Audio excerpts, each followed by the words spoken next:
Truth with Consequences is brought to you by patreon.com/RussoCoonTWC. Now, if you love the podcast, if you like the podcast and need a lot more content, including so many bonus shows that are already up there, go ahead and go over to patreon.com/RussoCoonTWC and you can get the shows early.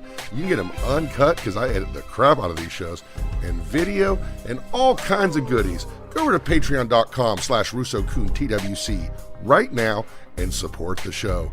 Also, we'd like to thank our very, very important partners over at shirtsoftruth.com. Pick up a shirt, show that you're part of the Russo Club, or you're not in the wrestling bubble, or maybe you're even a Matt Coon guy, because nobody is. Go over to shirtsoftruth.com and get a great shirt or mug from our good friends at What For Apparel. Again, shirtsoftruth.com. Order it today.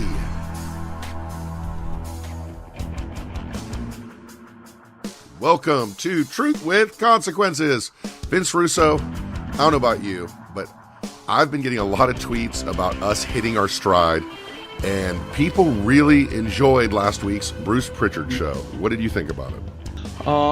You know what, bro? We were talking about this before we came on the air. I'm really not sure why they enjoyed it so much. I mean, obviously the numbers show that they did, and you know I'm a numbers guy.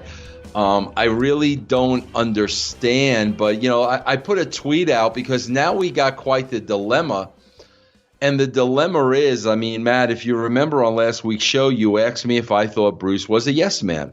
And I said no. I never experienced that. All the time I was around, you know, him and Vince, and whether it was the three of us or whether it was a meeting, whatever the deal, the circumstances were, no, I never, that's not true from my experience with Bruce Prichard. But then I had a dilemma because I kind of thought back to the numerous times Bruce has referred to me as a liar, you know, according to my book and according to The Rock and things like this. So now I'm kind of wondering, well, bro, since I said you're not a yes man, does that mean you're a yes man? Like if I'm this compulsive liar, was I lying about that? You know what I'm saying? So it kind of leaves quite the quandary, bro. Well, I think it's funny. I see what you're doing there, but it's funny because I think most people think that you only lie about yourself. So I don't think just because Bruce calls you a liar that he would think you're lying if you said he wasn't a yes man. But it's interesting to say that since your honesty is up for debate by a lot of people, maybe you should say a lot of nice things about Bruce Mitchell and Wade Keller and Dave Meltzer. Guys, you had to hear the things he said about me yesterday, bro. There was a clip from Jeff. I wish you could have the things he labeled me, bro. Who's that? Bruce. There were four big ones. Delusional was one. Poor judgment. I mean, there were four huge labels without an example of one. Just Vince's A, B, C, and D, and no reason why he was any of those things. As a matter of fact, I was talking to David Bixenspan yesterday about you, and we were talking about some of Bruce's claims regarding Owen and you, and about how Bruce says you have blood on your hands, and you know, yeah. And the thing is, I responded to Bruce. This is when we started working together. This is just DMing. I'm like, dude, are you saying he has blown his hands, but the guy who pretended that he was the rigger for WCW to rig WWE, that guy doesn't have blood on his hands. The company that hired him doesn't have blood on his hands. Vince McMahon, who makes the decision, doesn't have blood on his hands. It's just, you know, Bruce Mitchell has a hard on for you, dude. That must have been one of the claims, bro, because one of the big four, too, was, you just reminded me, poor judgment. So the only thing I could think of, okay, like, bro, where did I have poor judgment? And the only thing I could think of was, okay, bro, he's going back to the Owen thing, you know? Was the fourth thing too many polls? Was it too many? No, it wasn't that. No, it was character flaws. He doesn't know you, dude. You've never even met him. Like, you've never even talked to him. Never even talked to the guy, bro. It's funny, bro. You're a Kiss fan. I don't think you're a Kiss fan to the extreme that I am. But, bro, it's funny because, bro, everybody knows Kiss. Everybody knows Gene Simmons. Everybody knows Gene is all about the money.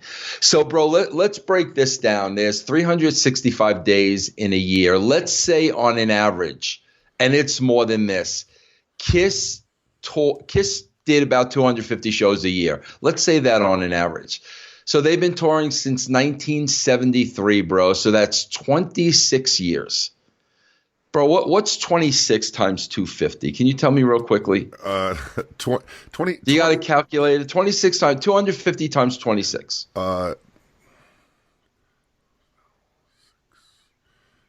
Is it? I think it's 50,000. 51,500. I think. Let's round that off to 50,000. Do you know for 50,000 shows, Gene Simmons has been hooked up to a rig and lifted to the very tippity top of every arena in this world? Not in the United States, in this world. 50,000 times, bro. That's part of the Kiss show.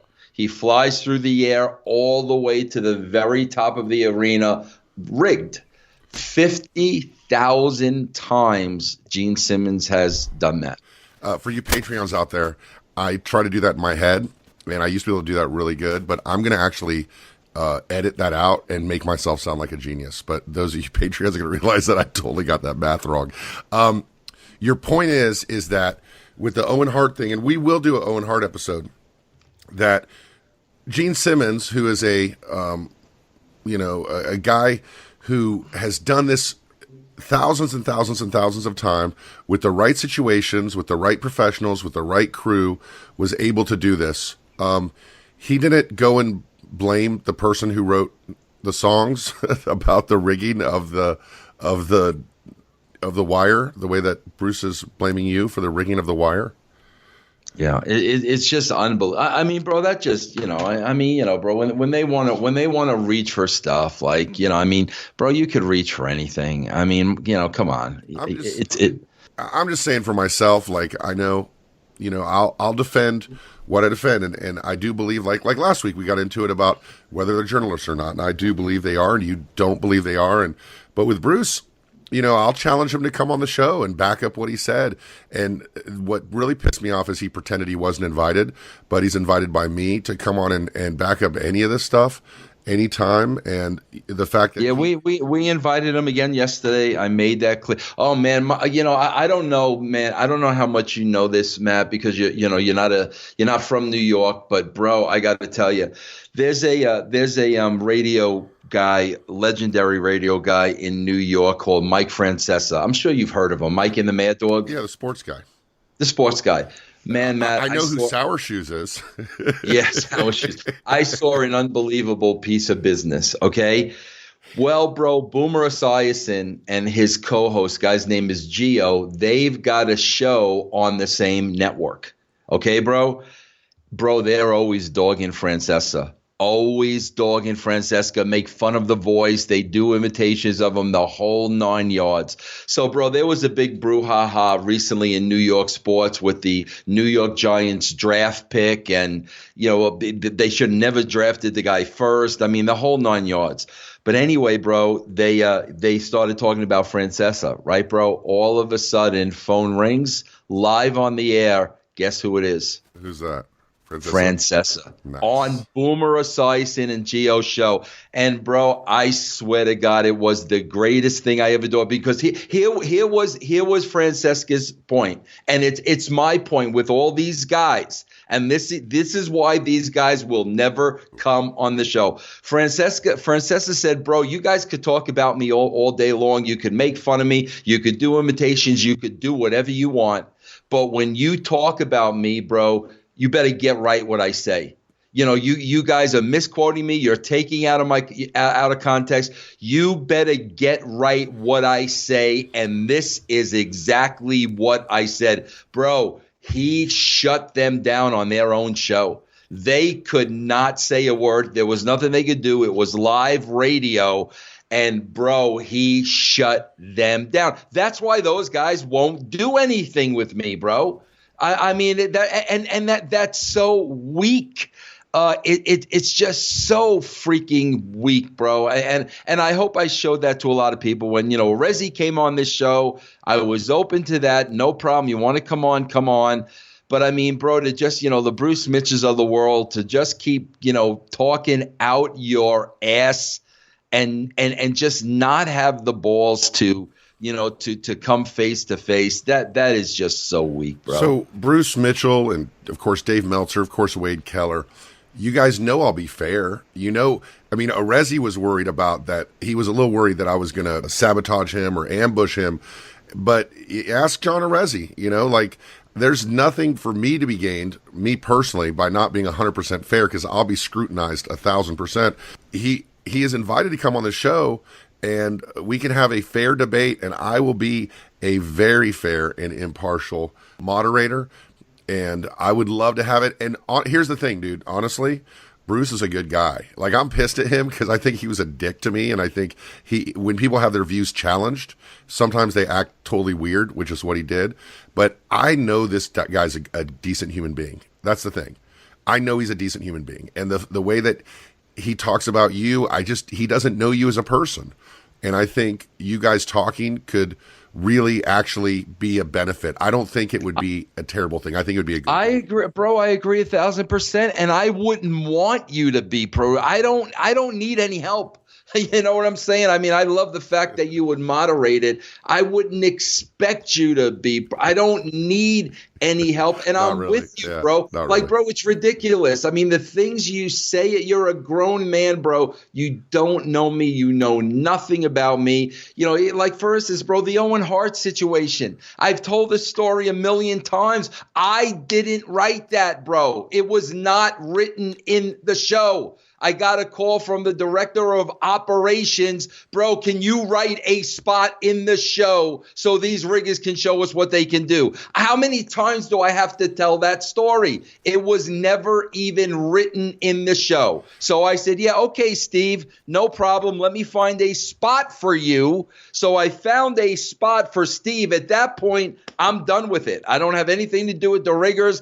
I don't know how they're doing it. That's not my gimmick. Steve said, can you find a spot? I find the spot. So blood's on my hands. I just don't know how many times I got to tell the same story, bro. That's the thing that frustrates me, man. It's like, did Keller comment on going back to the interview from 20 years ago where I said the same exact thing? Wade Keller did not respond, nor did he respond to my DM to him. Okay, exactly, bro. He said he was going to go back to an interview that I thought it was 1999. It was 2006. Still makes it 14 years ago. 14 years ago, bro, I laid down the booking meeting prior to the Montreal Screwjob the same exact way. 14 freaking years ago. So my question is, Wade, you said you were going to check it. You said you were going to let us know. Did you check it and let us know? No, nobody's reported back to me that you said, well, you know what? Vince told the story 14 years ago. So, either he has an unbelievable memory or he's a great liar. There's no way to win a lot of times with people who've made up their minds. And I think that's what it is. But at the same time, everybody's invited to come on the show and challenge what's being said, just like I challenge it. Some people think I do, some people think I don't. So let's go ahead and start with this. Per Dave Meltzer on a recent episode of Wrestling Observer Radio, Fox wants SmackDown to average a staggering 3.3 million viewers per week, forcing WWE to find a solution to their chronically declining ratings. Only 1.977 million viewers watch SmackDown. If Meltzer's claims are true, it means WWE must boost the show's audience by over 50% between now and October, giving them just 10 months or just a few months to right the wrongs of a few years. How insane is that's being expected? And what do you think of that story? Wow. I definitely believe the story, bro, because I've been saying all along, we're not talking USA Network here. USA Network and WWE. The WWE was the big dog on that network. USA Network kowtowed to the WWE. They kowtowed to Vince McMahon. They were pulling in the ratings. WWE was for the entire network. This is not that, bro. This is Fox. Two completely different animals. And I've been saying that from the get-go. But, Matt, I think you got to go back to the day I left the WWE, because there were two things. I said two very important things to Vince. One was the day I left. And the day I left, I remember the last thing I said to Vince on the phone was, Vince, you've got a year to ride the wave. And this is September, October 99. So I'm telling him, you've got till 2000, September, October 2000 to ride the wave. I told him the characters are in place. The stories are in place. You can ride the wave for the next year. That's what I told him.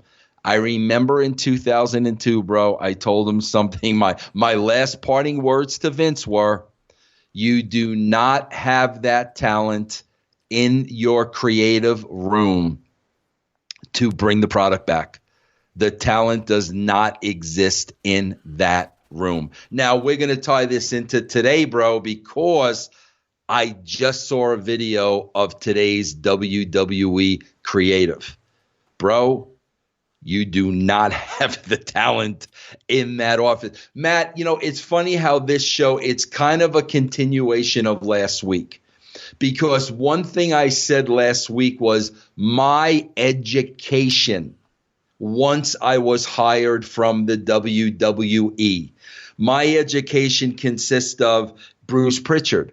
My education consists of Bill Watts. My education consists of Blackjack Lanza. My education consists of Vince McMahon. My education consists of Pat Patterson. My education consisted of Jerry Briscoe. Okay, bro, I guarantee you that video I saw the other day about the WWE creative, those 6 people I named, they probably only know Vince McMahon. So my point is, bro, A, I was a wrestling fan going in. B, people who had been in the business for a very long time freaking taught me a lot. I told you, bro, two moments that stood out in my life I'll never forget. A car ride with Dutch Mantel, a car ride with Arn Anderson.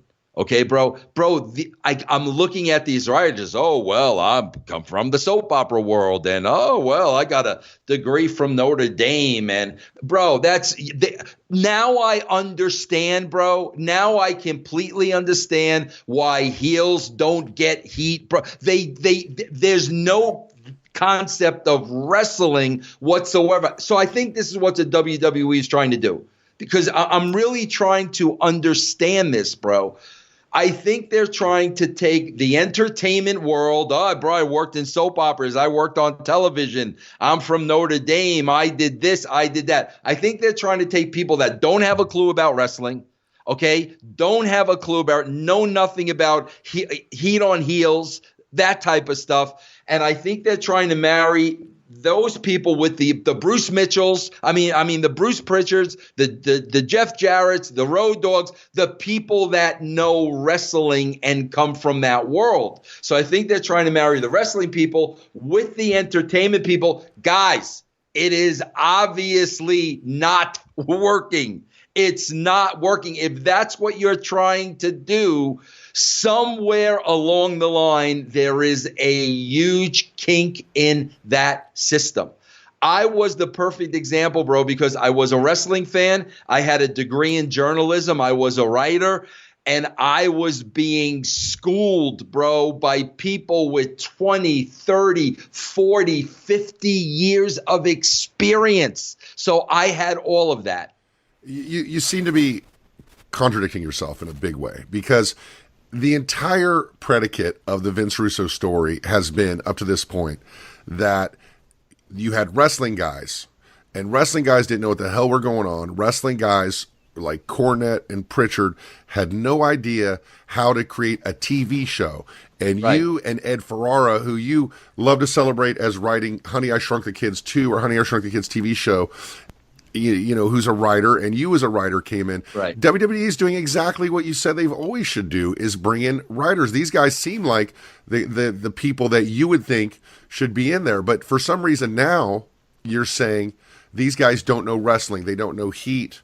I thought the point is you need to get writers in there, though. Matt, I've said this a million times, and I'm not contradicting anything. That's you trying to be controversial. I ain't contradicting anything, because the one thing I've said, and I've always said this, as it pertains to Cornette, as it pertains to Jerry Jarrett, as it pertains to Bruce Prichard, I've said this a million times. Bro, you have to have the very foundation of professional wrestling.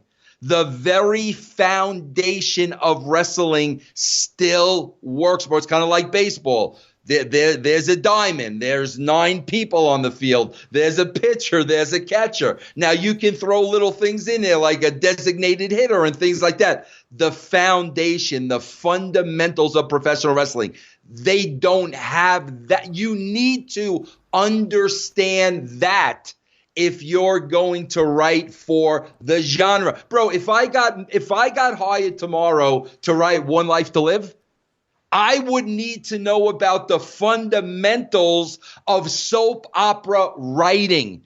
How is this done? What is a formula that always works and has never changed? Of course, I got to bring it up to speed, but what is the very foundation? That's what I'm talking about, bro. It's great that they're from Hollywood and they're writers and, all that stuff's great.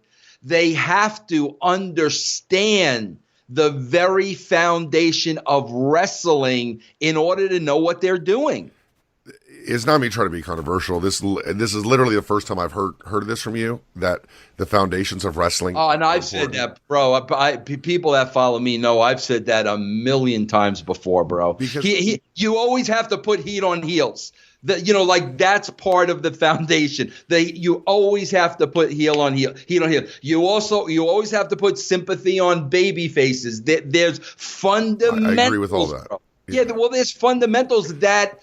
But I thought the good guy, bad guy shit was like old news, that you don't need good guys, bad guys. That's not good guy, bad guy, bro. That's not good guy, bad guy at all. That's, you're putting heat on certain people. You're building conflict. Heat is conflict, bro. You're building conflict. And then, bro, you have a victim. You have somebody that, you feel sorry for, whether they're the underdog and now we're on their side, or it's Austin versus McMahon and authority is screwing the blue collar guy. You have to have those types of situations. The fundamentals of wrestling have never changed. I would agree with that. And the ratings have gotten to the point, just to go through a little bit, you said, and you've said this before, there's no reason to doubt it, that you told Vince McMahon you have a year. In reality, he did. In 2000, that was the height of the ratings. The height of the yearly ratings was 2000. The year after you left, 5.88, but then it dropped significantly down from 5.88 to 4.64. I think that's the biggest one-year drop I'm looking at, besides, of course, 2018 to 2019. You weren't in tune with the product at all in 2001, right? No, not at all, bro. Not at all. That was my period, bro, where I leave WCW. It's before TNA. It was that period right there, bro, where the last thing I wanted to watch was wrestling. All right, well, let me give you a little. And I'm not, much like Ryan Satin, I'm not a wrestling historian. Let me just fill you in into what happened in that year. So WCW folded, and then the WWE completely blew the invasion thing. Completely blew the end of WCW, buying WCW, and the rumors are, and the implication is that Vince McMahon is such an egomaniac that he couldn't put WCW on a high enough pedestal to present itself as a foil to WWE. Now, we talked about a little bit about your return in 2002, and I know we haven't talked about this, but my Vince Russo research has told me that you had an idea involving an invasion type thing. Before we get to that, this is the beginning of the rating slide. 2000, Vince Russo leaves, WCW ends. They have this invasion idea that they hated so much that they changed right away and involved ECW. Just on the offshoot, how would you have done it when WWE Bro, my whole buys premise WCW? My whole premise was built around Eric Bischoff, who Eric Bischoff and I do not, everybody knows we don't get along as human beings. Eric Bischoff is one of the best performers of all time. Okay, period, end of story. So I wasn't looking at it from a personal level when I had my meetings with Vince. I was looking at it from a professional level. And Eric was not on TV. Eric was not working for the WWE.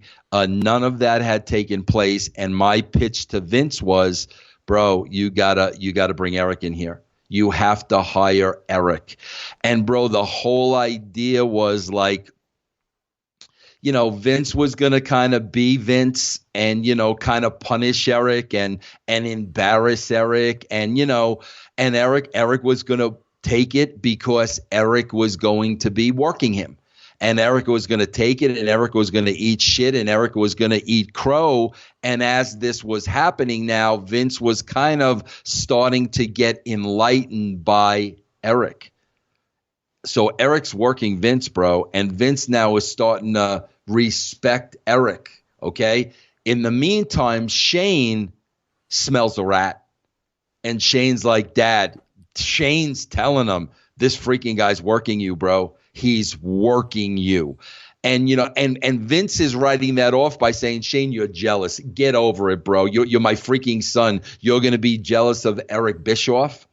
And sure enough, bro, Eric would work his magic and one by one convince Vince, bro, listen, man, Booker T's a real good guy. I know you really, maybe you don't know a lot about him, blah, blah, blah.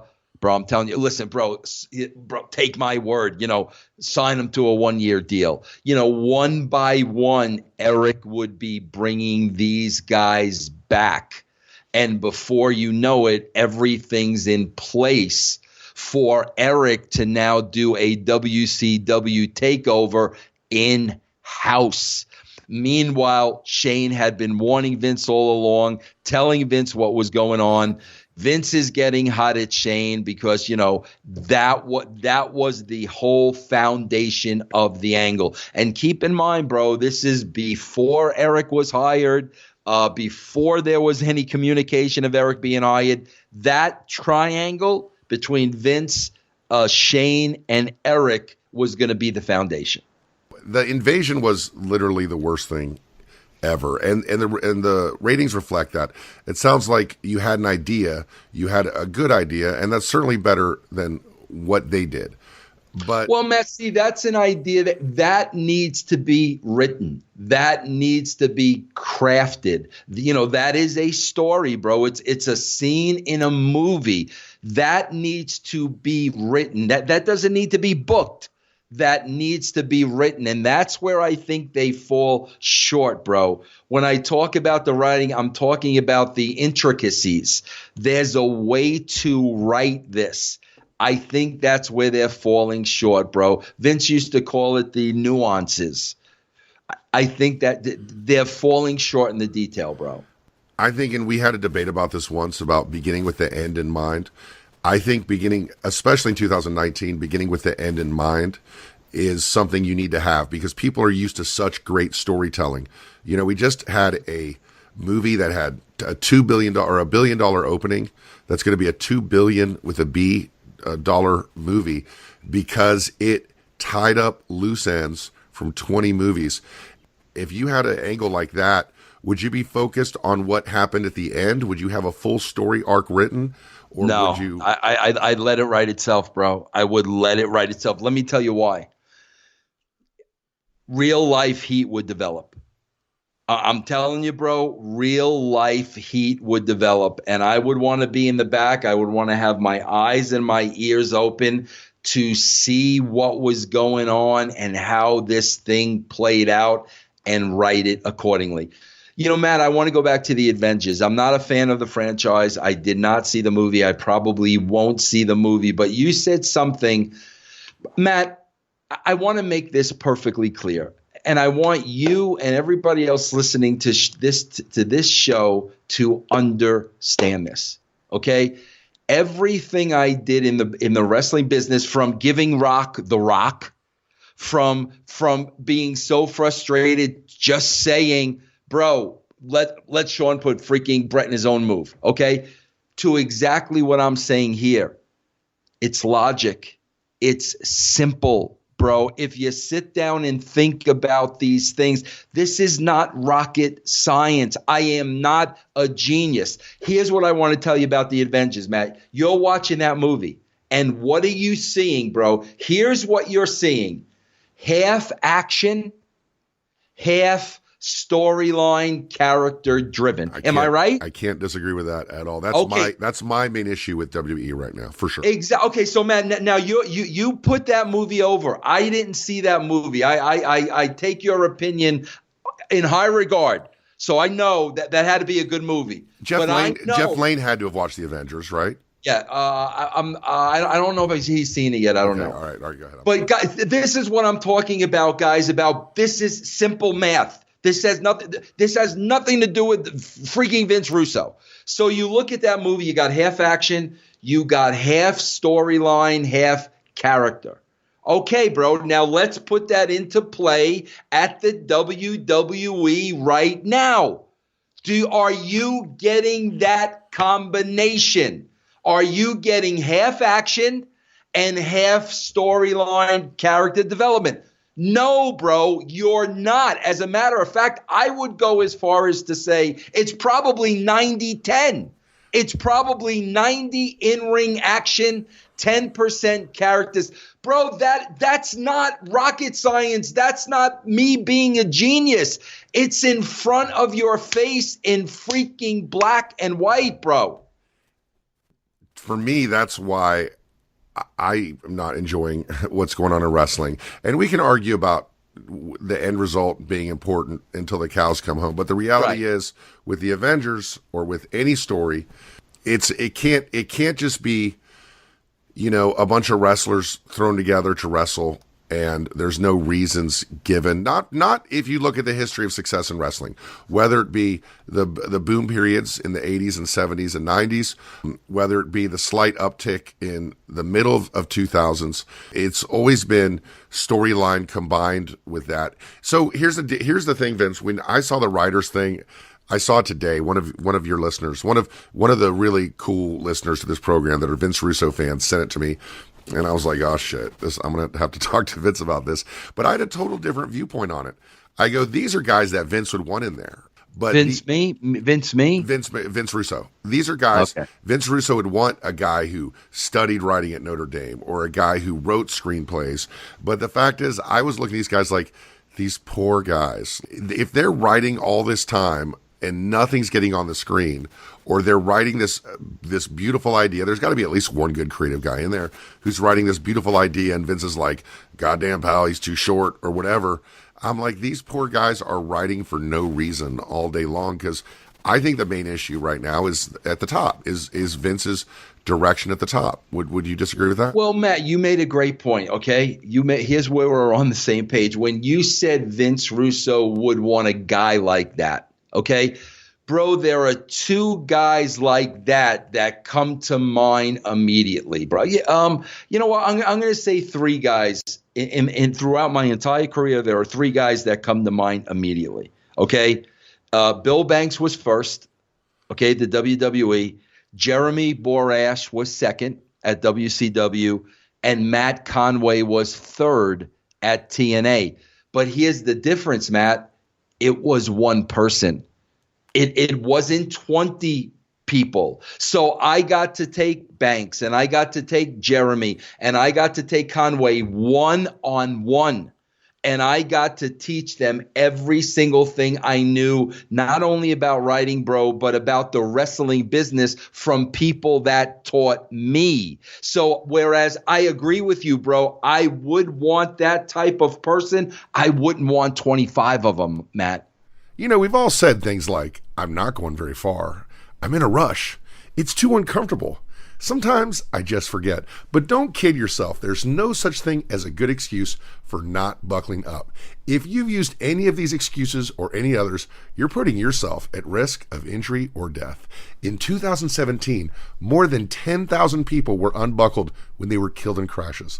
That's 51% of people killed in motor vehicle crashes that were not wearing seatbelts. No matter what kind of vehicle you drive, wearing your seatbelt is the best defense in a crash. Even when you sit in the back seat, you still need to buckle up. That goes for when you ride in taxis and use ride-sharing services too. Cops are on the lookout and writing tickets, so why take the risk?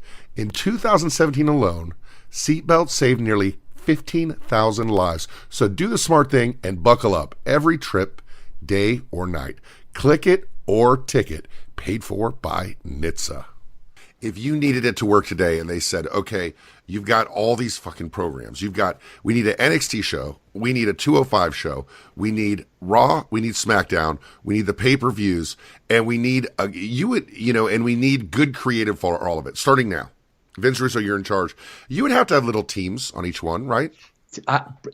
Bro, for every one of those programs you just mentioned, bro, there would be a 2-man team. Then maybe have a creative director over all of it, reporting all of that to Vince, right? And then Vince going, I hate this shit. Put a guy in a buddy suit out there instead. Yeah.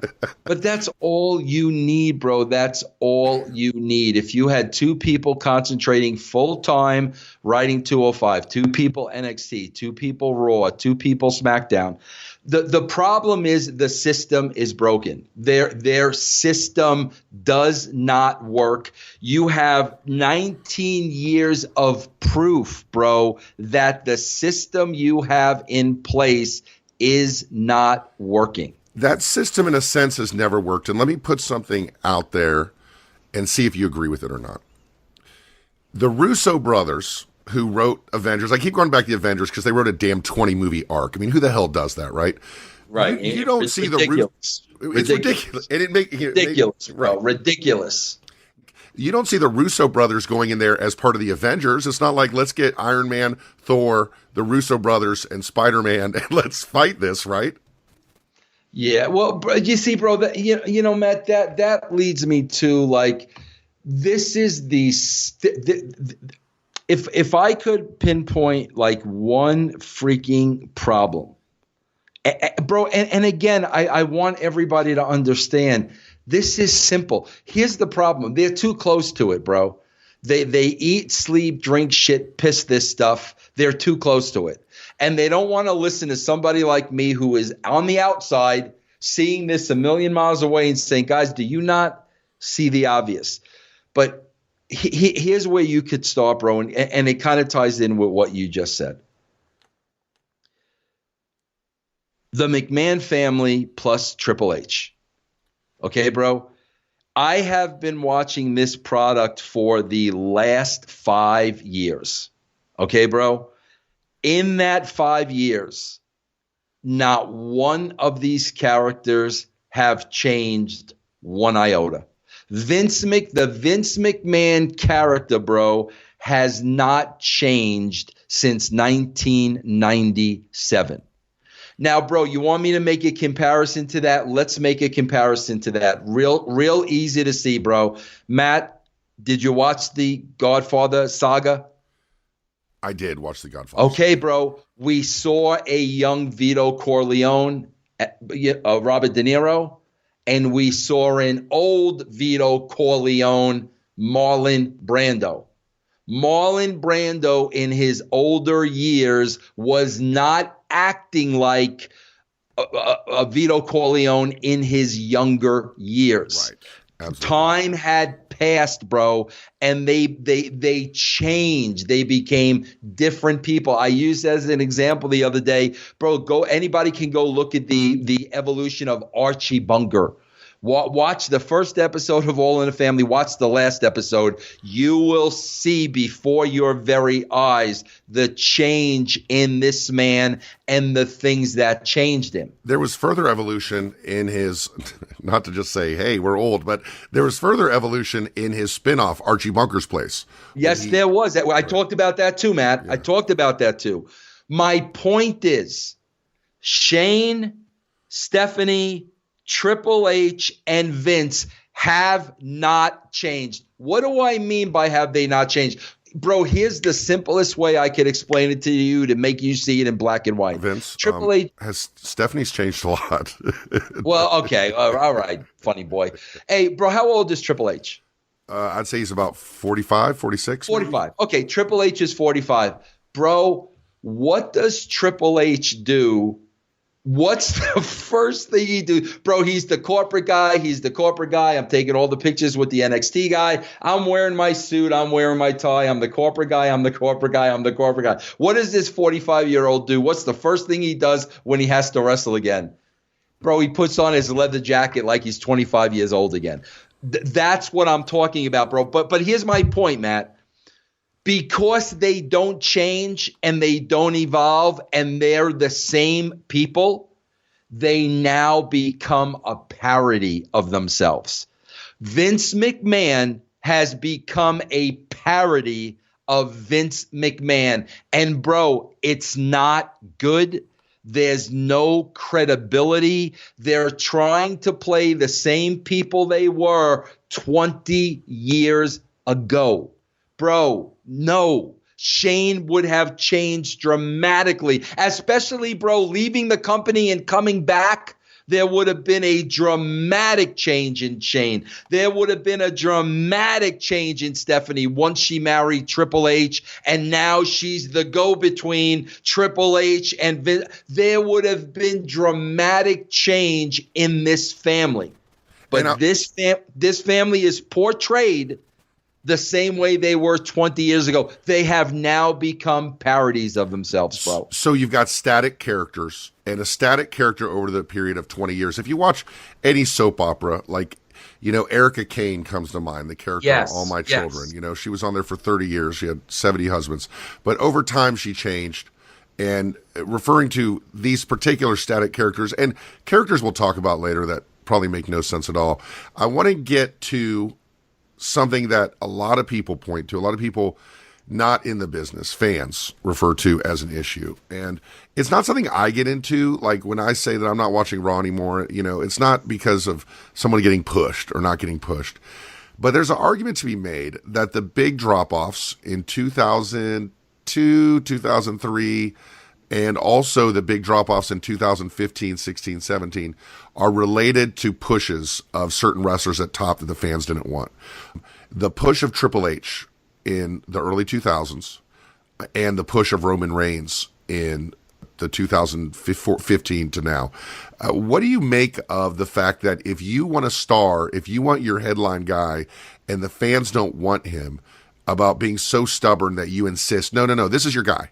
And the fans are like, no, he's not our guy. And the WWE goes, no, he's your guy. This is your guy. He's going to beat Undertaker. No, he's not my guy. How much do you think that turns off fans? Because I really think, personally, as a fan who doesn't know anything about wrestling, that's a big factor. Well, Matt, it goes back to where you and I have a disagreement, okay? And, bro, I always wrote this way from day one, no matter what company I was with, okay, bro? I'm writing based on the numbers I'm getting that week. Stephanie McMahon just came out and said, oh, bro, we're writing our storylines a year in advance. First of all, Stephanie, if these storylines are a year's worth of work, then you suck. I mean, literally, you need to go freaking work at a fast food place because you suck. If this is a year's work, you suck. But that's my point, Matt. When you're writing week to week like this, and you're going with the momentum, you're going with the logic, you're going with the flow, you're going with the energy of the crowd. They're telling you, bro, they're making it clear to you, they're dictating to you. And that's why, okay, bro, we need to go a little harder with Austin. We need to go a little harder with The Rock. Bro, we need to turn so-and-so. They're telling you exactly what they want you to do. But if you're tied into it a year, like Stephanie said, bro, what if they're shitting on it in 3 months? You're going to carry it out the next 9 months? For me, I think ideally you have a framework of, different arcs, 3-month arcs, 1 month arc, 1 year arcs. And then also you leave room to change it as it goes. I think people like a good story. But at the same time, you would have turned Roman Reigns heel. Bro, can I tell you exactly what I would have done, bro? Let me tell you right here, right now, boom. He wins that Royal Rumble in Philadelphia. What year was that, bro? 2015, 2014. Would you have him just clothesline The Rock right there when he came out? No, bro. They did everything. This is how ignorant they are. They did everything. They had The Rock endorse him. They did everything. They're booing the guy out of the building. Bro, if I'm Vince McMahon and I'm sitting back there and I'm watching this, if Vince Russo has full control of creative, I am freaking buzzing in Roman Reigns' ear. Bro, hit every 4 corner, okay, and give that entire crowd the double bird, okay?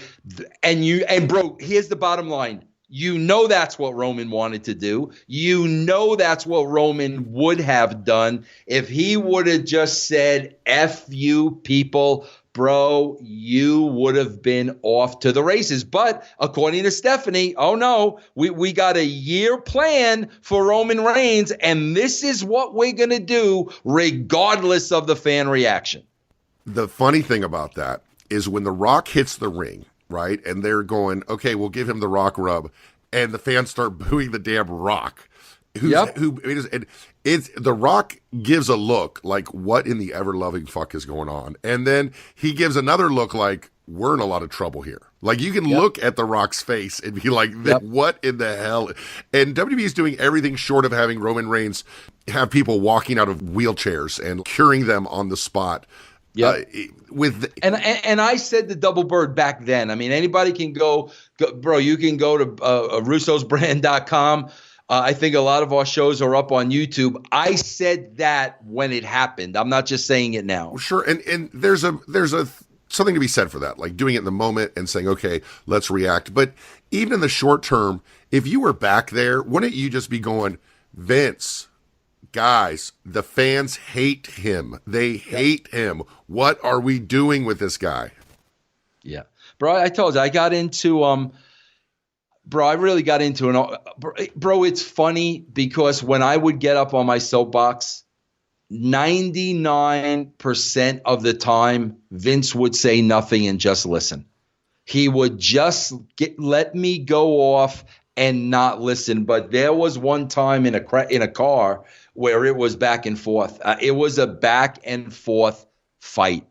And my whole idea was, bro, I'm doing this for the best of the company. I know this is what the crowd is telling you. I know this is what they want. I'm freaking telling you for your own good, bro. That's why I'm getting so passionate about it. But my point is, bro, I got into a yelling match with Vince McMahon one time because that's what it took. And guess what, bro? I didn't win. I did not win, but the result was exactly what I knew it was going to be. Do you remember what it was? I remember exactly what it was, bro. Taker and Stone Cold were buddies. They were friends. This is SummerSlam, right? They wanted to go into SummerSlam having a babyface match, and I'm from New York. And I was like, Vince, this is the Garden, bro. They don't want to see a babyface match. They want to see these guys kill and annihilate each other. And, bro, let me tell you something. I know Vince agreed with me, but Vince wanted to do what Taker and Austin wanted to do, which was the right thing. That was the right thing for Vince to let them do it their way. But, bro, I could tell you when that match ended, both Austin and Undertaker came in the back and they were like, what happened? What happened out there? Well, that's what happened out there, bro. This is New York. They don't want to see a love fest. The rating slide continues pretty badly over the years. So just to kind of go over it, 2000 was the highlight, 5.88. 2001, huge drop off, 4.64. Then down to 4. Then 3 and Stop 3. right there. Whoa. We got to stop right there. Sure. Go from 2000 to 2001. What's the drop off? Oh, it's huge. It's 5.88 to 4.64. Okay, bro. Can I explain to if guys, if you don't understand what this is, let me break it down for you. Russo and Ferrara were gone. Okay, bro. The Russo Ferrara stories were in place pretty much from 99 to 2000. By 2000, bro, these stories are over. Okay. Now people are tuning in, bro. They're seeing a different product. Wait a minute. Something's different here. I don't know what it is. This is not the same WWE. People are turning off the product. That's a huge drop off. And that's because, bro, Ferrara Russo are not there. It is not the same show. Different people are creating this show. But with that drop off, let's do it in a way that doesn't involve Vince Russo and Ed Ferrara. Let's just say that it's not just that. If you look at the other things that happened, WCW went out of business in March, right? So they had an opportunity. March of 2000? I think so. Okay, all right. Yeah, I just want to follow you because I'm bad with dates, bro. And then you kind of in 2001. So you think that a takeover was shit and a lot of people turned it off because of that? Is that what you're saying? Big time. I wouldn't disagree with that. I also think there's a dormant. You like to put things in terms of casual and hardcore fans. I think there's a dormant wrestling fan base out there. I also think that the people that watch Raw every week are not the same people. I don't think outside of Twitter, which is like literally 10% of people, there's probably, people that tune into Raw sometimes and don't tune in other times. And that if you have a compelling product, people will come back, because when you look at when Nitro debuted, the audience doubled overnight. The wrestling audience just doubled. And then when you look at Nitro going away, the wrestling audience, half of it just went away. And then when you look at, and not only that though, Vince, it's not only that, but also you had WrestleMania 17, I think it was, which you had The Rock versus Stone Cold, which is kind of a goodbye to both of them in a lot of ways. Those two guys were kind of crucial, and the WWE's inability to create new stars, because after Stone Cold and Steve Austin, you've got Cena. Okay, so that's like 20 years, right? Yeah. What other stars could have been created in that time if you were there? But again, man, again, not to go back to Russo and Ferrara. Forget about Russo and Ferrara. That's a writing thing. Creating new stars. Right. A lot of that has to do with the right. Bray Wyatt should be a huge star right now, bro. Randy Orton should probably be a lot bigger than he is, bro. Batista probably should have been a lot bigger than he was. Again, bro, that really is the character development. Absolutely. When you look at the new stars that they had potential to develop in 2000, the early 2000s, Booker T gets built up, gets beat by Triple H at the end of a feud that was essentially racist. RVD gets built up, beat by Triple H. Kurt Angle is able to break out, but he's always kind of played as a second fiddle to Triple H. You have Brock Lesnar come out. Brock Lesnar's probably the biggest breakout star of the early 2000s, but he doesn't really make a dent in the ratings. When you look at creatively, and Chris Jericho, and underneath Triple H again to get where he needed to go, who would you have put in those early days? If Rock and Austin are both leaving and the WCW ends. Is it Booker T? Is that your guy? Because that'd be my guy. Well, it's hard to say, bro, because I was not watching the product. So I have no idea what they were doing. I didn't care. But, bro, this goes back to what I say all the time. When I almost went back in 2002, Hunter did not want that to happen. He made it clear he did not want that to happen. Stephanie did not want that to happen. Why did they not want that to happen? Because they wanted to have the power. They didn't want to be challenged. They wanted to be head of creative.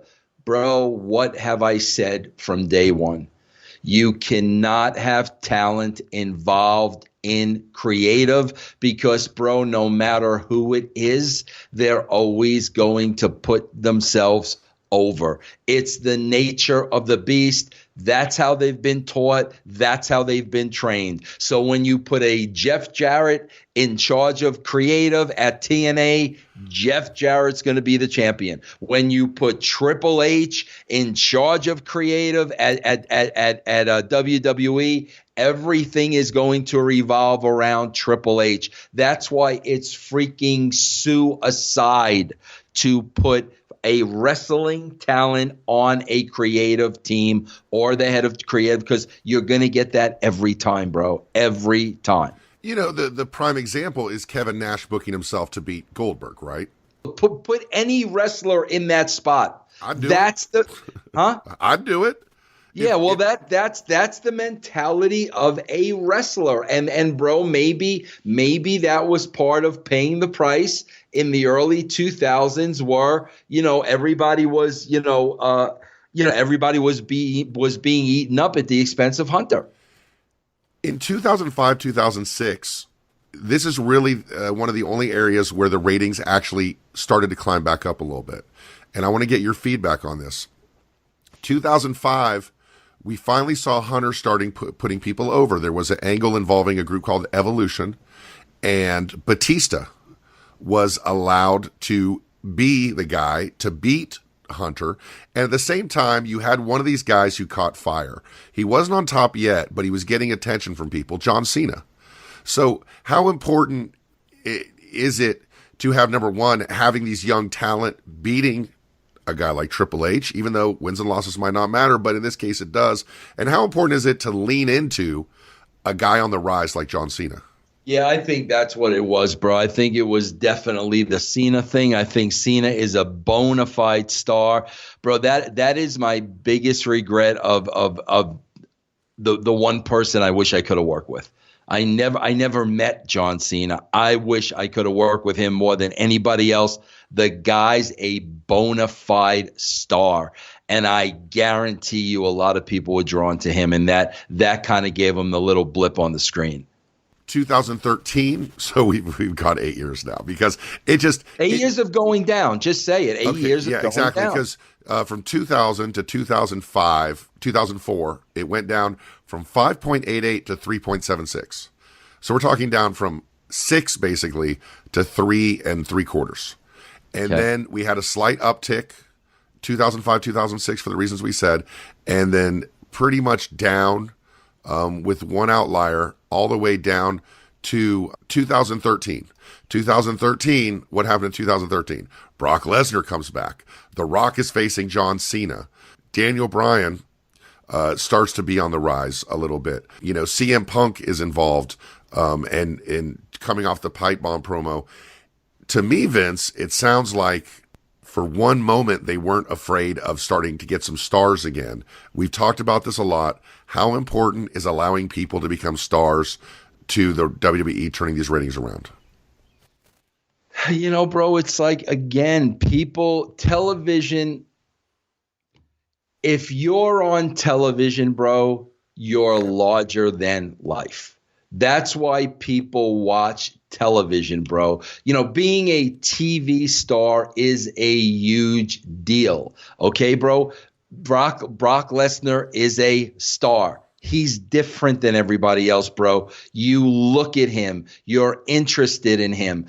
He's a spectacle. Bro, I said it. Listen, Kofi Kingston, I'm sure, is the nicest guy on this planet. Bro, beautiful wife, beautiful family. Okay, I would probably love this guy to death if I worked with him. Real quick, we say, when you say you pop someone, it makes them laugh, but it pops my son every time when Kofi's kid gets on the turnbuckle. You ever see this? Yeah, kid? that's great. That's great. But bro, I don't remember what show I said it on, but I said it on either this show or Russo's brand. I said, bro, the casual fans are not going to give a shit about Kofi Kingston. They're just not. I'm telling you. And I mean, again, look at WrestleMania. We put the belt on him. Here we are bottoming out in ratings. Now, that's not all Kofi Kingston's fault, but bro, that's not the type of guy that's going to bring, the casual fans back or new fans into the game. That's not the guy that's going to do it, bro. I'm going to disagree, but I think we're going to agree more than you think. I think if Kofi's going to win at WrestleMania, let's make him credible. Let's make him a star. Let's not forget about him. Let's not put him in tag matches. Let's show why this guy is a star. Let's have him get some decisive wins. Let's put him in a different light. At least make an effort, right? It isn't a bigger issue how they have reacted to Kofi, because I think Vince McMahon thinks the way you do. I think he's like, fuck this guy. But see, Matt, that's the thing. You're talking about, bro, Kofi's been there for 11 years. That's it. That's it. They've spent 11 years telling you this is who Kofi is. Now, bro, let's talk about all the guys that went over. When Austin was the ringmaster, bro, that did not go on for 11 years. I mean, that went on for like maybe a year, and it was like, okay, guys, like, wait a minute, bro. This needs to change. Rocky Maivia did not go on for 11 years. After a year, it was like, all right, guys, wait a minute. Whoa, this guy has star freaking potential. Cena came on the scene. Boom, is Cena. Lesnar came on the scene as Lesnar. Bro, this is a character that's been established for 11 years. So it's kind of difficult, like, for all of a sudden now, oh, bro, he hasn't been a star for 11 years, but now he's going to be a big star. Bro, that's very, very difficult to do. It is difficult to do, but instead of saying the guy's not a star, should you not try? No, right. You should absolutely, right. Absolutely. No, Matt, I agree with you a million percent. I mean, you should at least make the attempt. What have they done? Like, okay, right. So right. You're going to say this guy's going to be the champion. What do you do with that? How do you do with it? How do you don't have him wrestle in one-on-one matches and show why he's the champion? He should be beating guys, right? Like, how would you get him over if that was your job?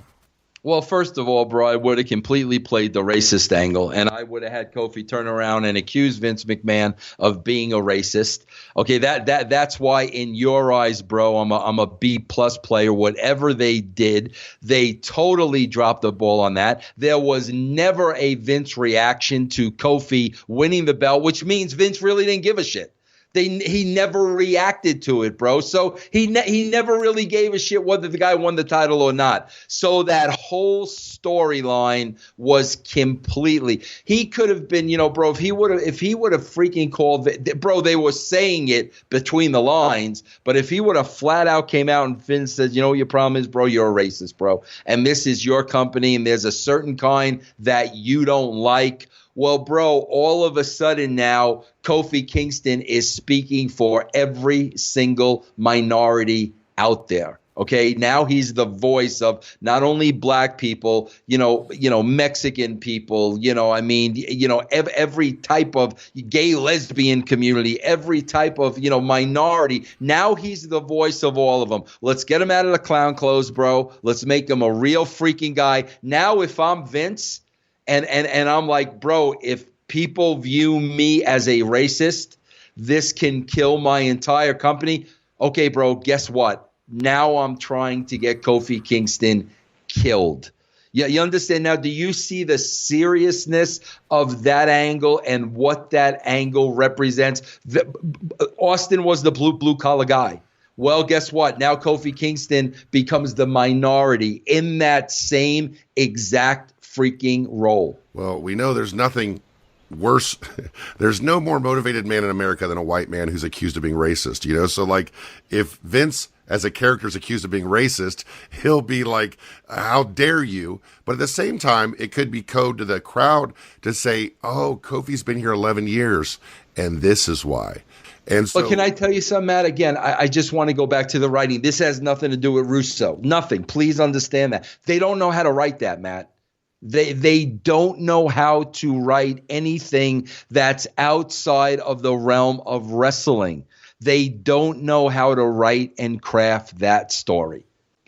Is it fair to say that we don't know whether they do, and that because Vince is changing everything on the fly? Vince is, it doesn't matter. That's what, like I said, when I saw the writer's room thing, it doesn't matter what they do because Vince. Well, let me ask you a question. Was there a black person in that writer's room? I don't remember seeing a black person. I don't remember seeing a black person. A white person would not know how to write that story. But man, I gotta tell, I don't think there's anything wrong like with that whatsoever. Like, bro, I'm telling any writer right here, right? I'll tell any writer this. I will tell any writer this. I am 100% Italian. Okay, bro. If you're not Italian, you cannot write for Vince Russo as good as Vince Russo can write for Vince Russo. Okay, bro. Sami Zayn, what descent is Sami Zayn? He's Arabic. Okay, bro. An Arabic writer is going to know Sami Zayn and know their tradition and know the personality and know the character traits better than I would. Okay, bro. And it's the same. I told you, Kenny King opened up my eyes about that when he said to me, bro, you're not black. Like, how in God's name could you know what we think, what we feel, what's on our mind, what our thought process is? And I can't. Like, I can't, bro. So that's the whole thing, bro. They don't know how to write that shit. Boy, Sami Zayn could insert some life into that racism angle because he wasn't allowed to go to Saudi Arabia. There you go, bro. Now all of a sudden you're off to the races. So continuing on the ratings decline, and of the ratings decline the last 4 years or so, how much of that do you attribute on screen? And I know there's a lot of different things, but let's just talk about this one thing. We talked about Roman Reigns a little bit, but I think it's worth mentioning again that pushing Roman as the top guy over and over and over again in the midst of the fans rejecting him, and now the fact that this person, the real person, got leukemia, has struggled with leukemia for years, but got a reoccurrence of his leukemia. Now people can't boo him because no one wants to boo a guy. Now, I won't boo him. You know, the guy fought leukemia and won, but I'm not a fan of the Roman Reigns character. So now this character is just kind of treading water. It really kind of takes the last 5 years and kind of, in a way, throws it away, doesn't it? Yeah, I mean, yeah, bro, without a shadow of a doubt. Bro, listen, there are no stars, there are no stories, and there are no characters. I mean, it's as simple as that, bro. Miz and freaking Shane McMahon fighting in a parking garage is not going to build character, bro. It's a fight. Every time they go to a backstage vignette, bro, it's not character building. It's, oh, I'm going to win it, Money in the Bank. Everything they do, I mean, really watch everything they do. There could be character development in everything they do. There's none. And, bro, I'm going back to Triple H telling Ryback, we don't want any more John Cena's. We don't want anybody anymore that's bigger than the company. So the bottom line is, bro, they are purposely making sure nobody's getting over. But I don't know what sense that makes, guys, when you have a dwindling audience every week. So you're achieving what you're not creating stars. You're not creating, you're not creating people that you can put in the movies and that can do, Subway commercials and shit like that. So you're achieving what you want to do. But bro, your audience is so I don't understand the point of it. Let's go down the TV this week and talk about how these angles or what's going on, what could be improved, what you could have done, what should have been done, and not only talk about how this has led to the decline of the ratings, but anybody can say like, here's what's wrong, but some solutions for fixing it. Let me ask you this though, before we get started. My viewpoint is this, and this is why, I don't know if you saw, but I'm not watching Raw anymore. I'm done with Raw. I can't do it. My son and I were bored out of our minds on Monday. I just can't do it. Isn't the entire point to create compelling television that you want to watch the next week? Isn't that really what you want? Matt, I'm going to break it down simpler than that. Okay. It's this simple, bro. Can somebody explain to me why there isn't a cliffhanger at the end of every show? Just explain. Like if Triple H were in front of me, I would say, Hunter, can you explain to me why there's a period at the end of every show? Period, bro. Show's over. Story's over. Period. As opposed to a cliffhanger and a reason to tune in next week. Just explain that one thing to me. The funniest thing you ever said to me was, you said AJ Styles and Seth Rollins shook hands at the end of the show. What are they going to do next week? Hug? You know, like that's. I mean, really, Matt. What is the explanation of? Okay, bro, we can't even create a cliffhanger for the end. Even if they had one person doing that, bro, have a cliffhanger person. Have one freaking person, bro, develop. This is how the show's going to end, so they tune in next week. Why would you want to put a period at the end of the sentence every week? Why? Not just that, Vince. On every segment, a period on every segment. Right? You know, why? For me, it's two things. Number one is give me a reason to watch. It's not enough to put wrestling on TV. I can get on High Spots Network. I can get on the WWE Network. I can get on New Japan. I can watch wrestling whenever I want. If I want to watch a good wrestling, as you call it, fake fighting match, I can do that whenever I want. So give me a reason to watch. Number two, give me a reason to watch next week. Give me something, anything, right?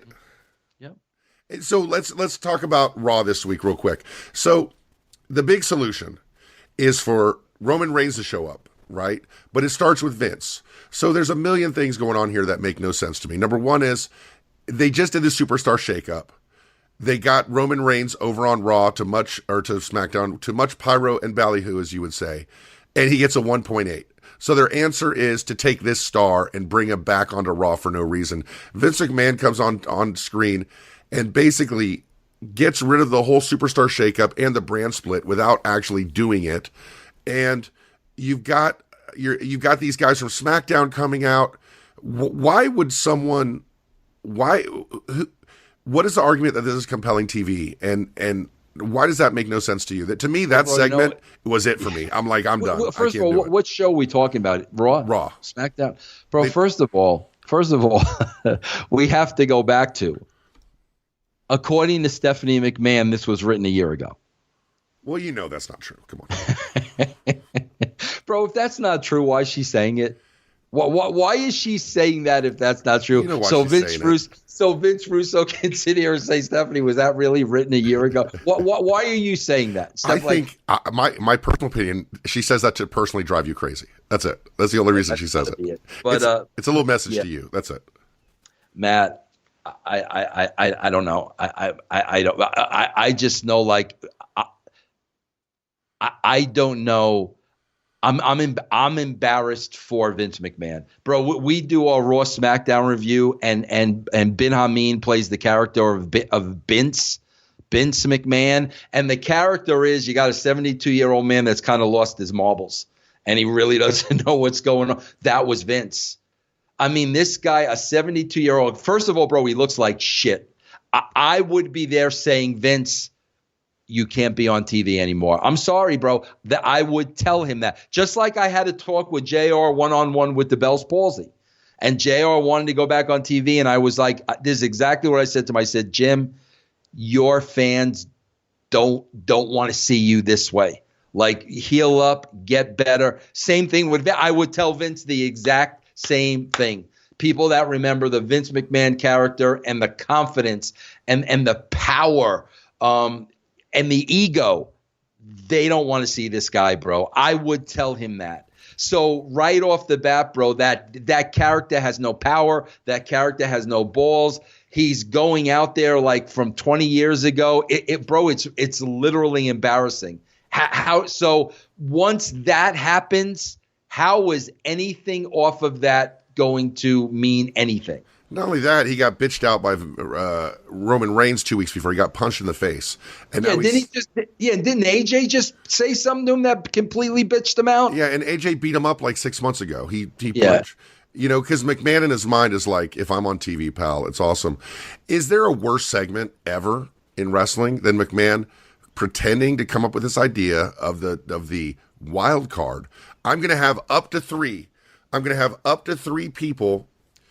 But it's going to be 4 later, and it's actually going to be 5, actually. But it's going to be 3 people on each show that may or may not be able to, AJ Styles the next night on SmackDown said, if you get here quick enough. So is it the people who get there the quickest? Is it a race? Do they lock the door after a certain time? Matt, let me tell you something. And this is where the rib may be on us, and they may be trying to make us all look stupid. So I'm going to reserve judgment. This is the perfect story if they are really going down the avenue of Vince McMahon is getting senile. I'm being dead serious now. I'm being freaking dead serious, bro. If that's the story, somebody needs to tell him he's freaking lost. Bro, I swear to God, bro, because you know what's going to happen next? I'm telling you right now. Vince is going to walk out there, bro, with no pants on. He's going to have forgotten to put his pants on in the back. He's going to walk out there in his boxes. I'm telling you, bro, that is the only logical way to make sense out of any of it is, holy shit, bro, the old man is going senile. Once again, it gives you no reason to watch, because if any 3 people could show up at any time, why not say, hey, guess what? Next week on SmackDown or next week on Raw, Samoa Joe is showing up. Next week on SmackDown, the new tag team champions, Daniel Bryan and Rowan, are going to show up and are daring someone to take their titles on Raw. Like, what is the end game here? What is the purpose? Why does it get us to want to watch? I have no idea, bro. I have no idea. Drew McIntyre comes out, and they decide to go for 2 WrestleMania rematches a month later of people on different brands. And he's saying, I'm brilliant. And he's trying to sell, Vince McMahon trying to sell this idea to the fans. I remember it. It reminds me of when Vince was trying to sell the gobbledygooker to fans, and going, look at him. He's fantastic. The fans were not buying it, right? Nobody's buying this. Nobody's buying this, bro. The numbers are telling you everything you need to know, bro. The numbers are there. What do you think of these guys switching brands? Do you feel like it's a half-pregnant idea? Either don't do it or do it? Bro, this is the WWE does this all the time. They will never admit when they were wrong. They will never admit when something didn't work. In 2002, bro, the brand split was not working. It was not working to the point that they put the kibosh on it only to bring it back, bro. Only to bring it. So what do, bro? We bring it back, and guess what, bro? It's not working again. Bro, they can't say we made a mistake. This isn't working. This is their way to get around that, Matt. Oh, we're going to have a wild card, bro, and people are going to be able to jump brands. No, bro, what that is you want to put the kibosh on the split. You're going to put the kibosh on the split without ever saying you put the kibosh on the split because you guys can never be wrong. That's exactly what it is, bro. We've got these guys. The next match we see on Raw is Seth Rollins and AJ versus Baron Corbin and Bobby Lashley.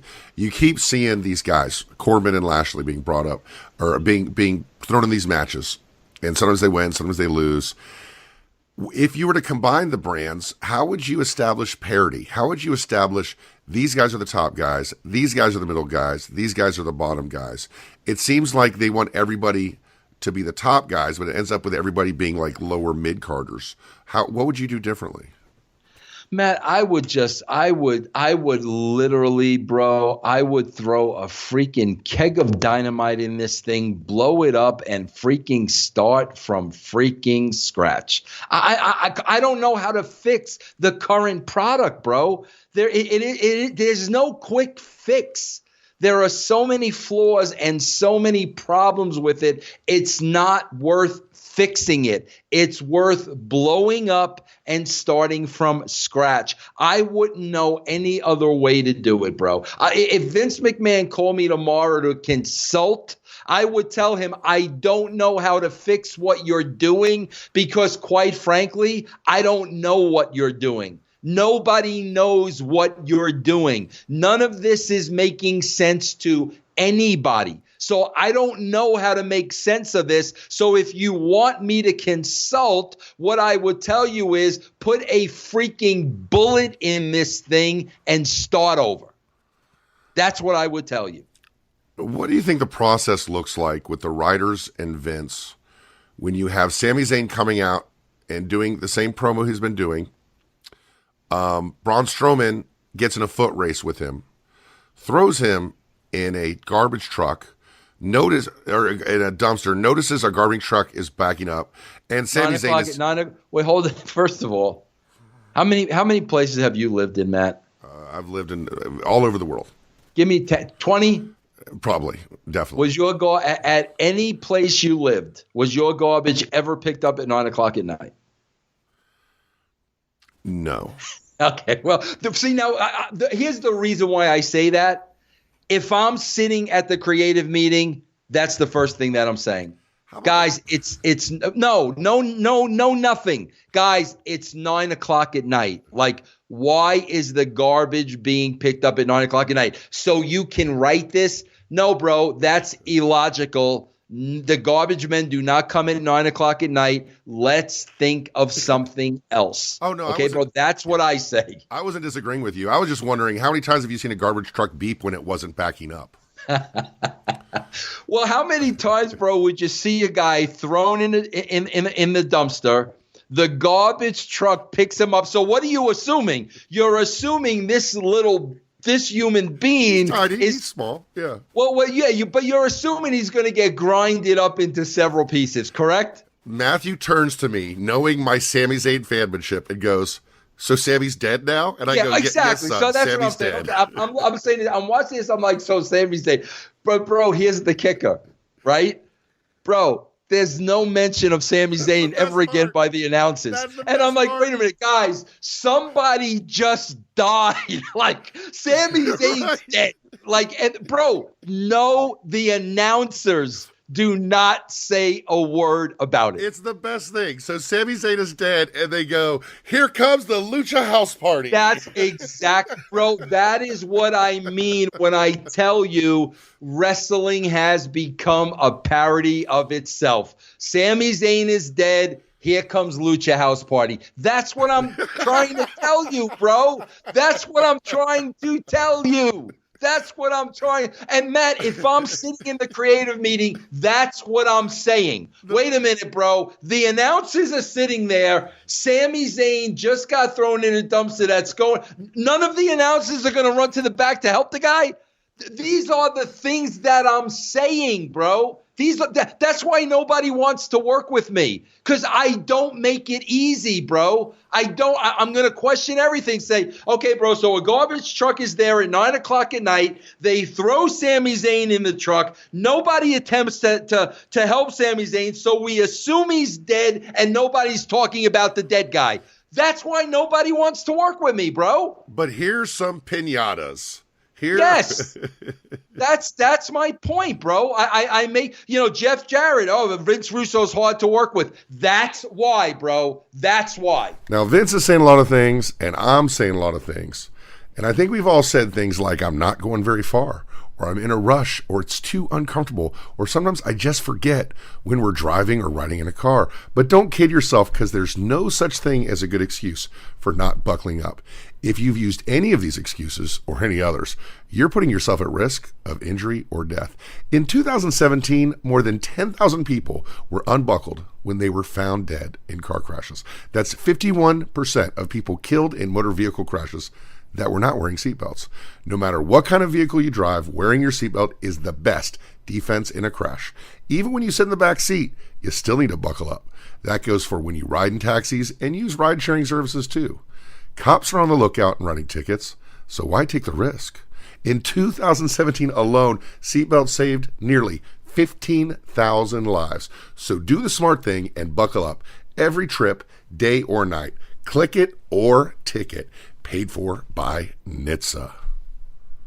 And that poor AJ the next night had to say this line about Sami Zayn smelling bad because he was in the garbage truck. Oh God, it's a parody of itself, Matt. This Raw is a Christopher Guest movie. If all of us went into Raw looking at this like, oh, Christopher Guest made a new movie, bro, it would be over. It would be over with us if this is a parody, bro. This is a parody of the wrestling. Oh, okay, I get it. Then it would be over. Guy goes in a garbage truck, a guy dies. These grown men are getting Ben Gay on their balls. Oh, it's a parody. I get it now. No, bro, this shit is supposed to be real. Dude, maybe it is. Maybe it's like Batman.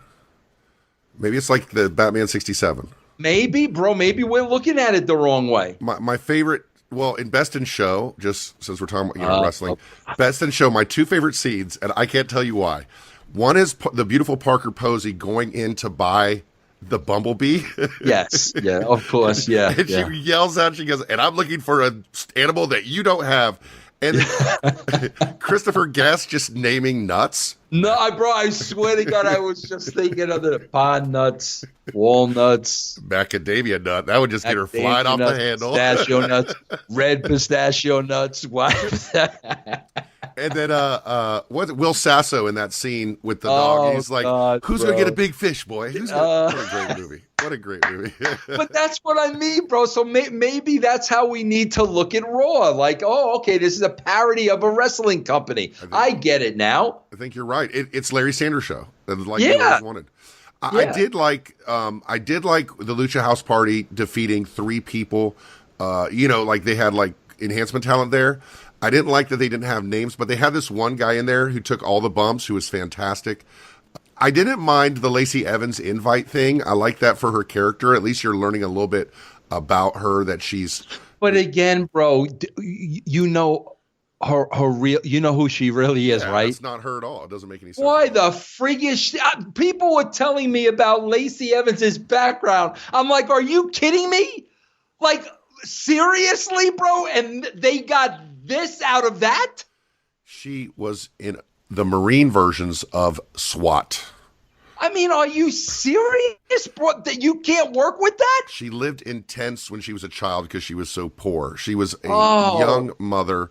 She's got a real story that Becky Lynch would die to have. I mean, and what? Bro, that's not interesting. We're gonna do this. Like, what are you thinking? So how about this? You talk about logic, okay? Do you think that having these themed pay-per-views boxes you into a corner creatively? You have to do a Money in the Bank. You have to have something with enough heat to have a Hell in a Cell when Hell in a Cell comes around. Shouldn't they just get rid of all these altogether? I mean, it definitely doesn't make your job any easier. So it definitely makes your job harder, definitely. Because the idea for a Hell in a Cell, right, is you have a feud so bad that you need something where people can't escape from, maybe that the bad guy can't escape from, but you just don't say, okay, it's hardcore now, we're going to go Hell in a Cell. Like having, and also with the Money in the Bank, why is there such a value put on a 1 in 6 chance to get a title shot once in 1 year when they're giving out title shots left and right all the time. Yeah, Sami Zayn just went from the dumpster to a title shot. Why do I got to win Money in the Bank? I literally said the same thing to Matthew. Yeah, why is there such a value on the Money in the Bank when Sami just gets a title shot just like that? That's what I'm saying, bro. And again, those are the things I am saying. Like, if you're pitching me, well, we're going to make it a 3-way with Sami Zayn. And I'm saying, well, how does Sami get a title? We're making a big deal out of Money in the Bank, and how is Sami? That's why they don't want to hear that shit, bro. They want to make it easy for them. So here's a match of two wasted talents. Nothing makes me. This might have been it for me, and I was out before the Revival angle. By the way, I think this was the segment that's made me say, they just don't care. I'm not entertained. This makes no sense. I feel like an idiot. You have a Money in the Bank match advertised, but you forgot that clearly Bobby Roode beat Ricochet the week before Ricochet gets named to the match. So they go back in time and they have a Money in the Bank ladder match, qualifying match, after Ricochet has been named to the team, named to the match, and then Ricochet beats him anyway. The crowd is dead for a Ricochet Bobby Roode match. What in the hell? Like, is this something Vince would have put up with 20 years ago, Vince McMahon? No way, bro. No way. Because again, bro, you would have had people like me saying what you just said. I mean, bro, because you got to understand it like started with me and Ed. So like it would never get past that. If Ed and I pitched something to each other and it didn't make sense, the one would call the other person out and like, oh, okay, you're right. That doesn't make sense. Bro, that shit's getting on TV now. There's nobody in the world has ever said to Vince Russo's face, ever, as much as I have, and given him shit for WCW in your era. Nobody. I mean, everybody says shit behind your back, but I've said it to you. And one thing that I'll say is when people say that today's Raw or today's product is better than that, is out of their mind. And one of their things that they say about you, Vince, is you didn't value the titles. You didn't value the titles. I don't think you did, by the way, but you didn't have the tag team champions losing over and over and over again. The Viking Raiders come out and beat Ryder and Hawkins in 2 minutes. Just in your mind, I know you say throw a piece of dynamite on it, but Ryder and Hawkins could be the ultimate underdog stories, right? Bro, they're the only real people on there. Like, they're the only real people on there. Like, these guys look like a modern-day Starsky and Hutch. It's everything the company here's what the company is here's what they need more than anything. Here's what they're lacking of more than anything. Coolness. Bro, that Hawkins is a cool dude. He looks like a cool dude. Freaking Elias. Elias is a cool dude. They have guys on the show that are cool that they're just names on a roster, bro. And meanwhile, the tag team titles, which is something that at least I know you like to say that the Raw panders to the marks. I don't think they do, because the marks, as you would describe it, are people that want the tag titles to mean something, but yet you're having these, the tag champions just being beaten easily. How big of a fan would you be if you were there at the time of the Viking Raiders?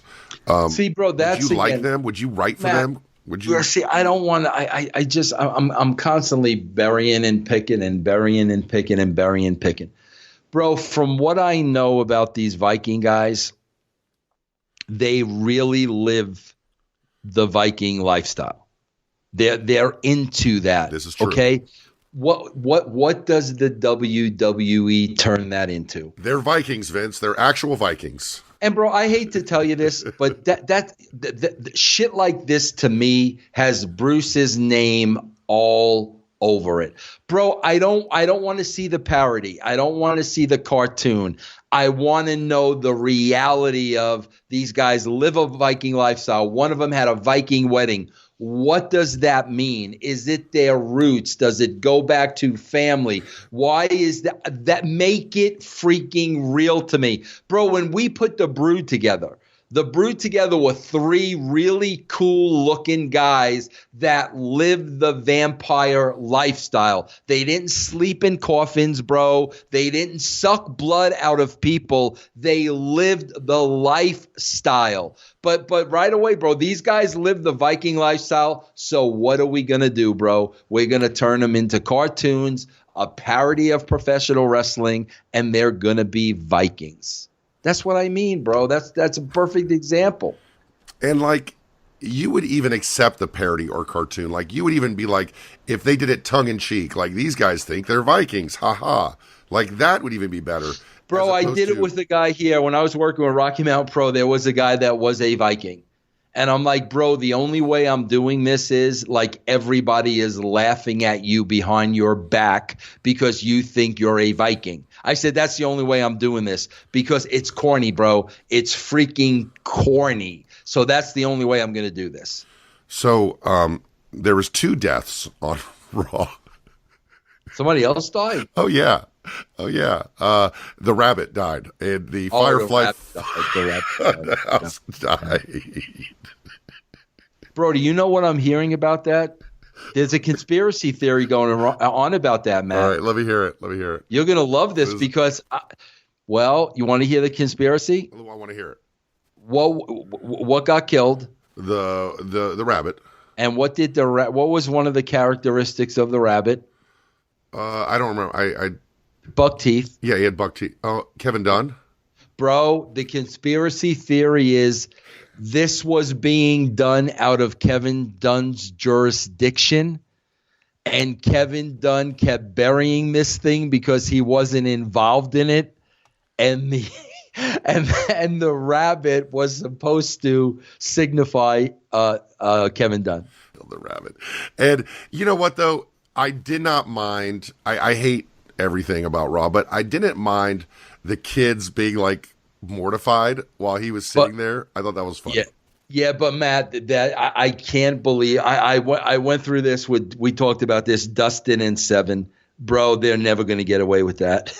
They're never going to get away with a bunch of kids sitting there like they've been hypnotized or brainwashed. And this guy's talking about being a sociopath, and snowflakes are not going to be outraged. There's no way, bro. They need to stop that, or else they're going to pull a Goldust. They're going to pull the plug on this entire thing, and then they might as well just let Bray go. Bro, there's no way they're going to get away with that in 2019. We're looking at a beaver cleavage type plug being pulled from this thing, right? Yes. Bro, I'm telling you, there are 2 things I like on the show. I swear to God, I am not kidding you. 2 things I like. In 5 hours of programming, there are 2 things I like, and I'm shooting with you. Freaking Firefly. And by the way, bro, between you and me, I DM'd Bray Wyatt, and he answered me back. And Bray Wyatt basically said, bro, you ain't seen nothing yet. And I'm like, bro, that's a good thing and a bad thing. Because when Bray Wyatt says you ain't seen nothing yet, it makes me excited about it. But I also have that thing in the back of my mind of, pulling the plug on Goldust, pulling the plug on Seven. And if it's edgy, bro, all it's going to take is one freaking phone call to a sponsor, and it's over. So I'm a little bit worried about that. Did you warn him about that? No, I'm not. I'm not gonna say that. So you got to tell him, like, if he's going to do this, go all the way with it. Have a different kid disappear every week. Oh my God. Yeah. But bro, my 2 things that I like is I love the Bray stuff, bro. I'm always, whatever he does, I'm going to put over it. But and Charlie. I swear to God, bro, like, to me, it's a highlight of what is Charlie wearing this week. That's it. Like, seriously, bro, that's it. Now, there are talents on the show that I think are great talents. I think Elias is a great talent. I think, what's her name? Alexa. Alexa is a great.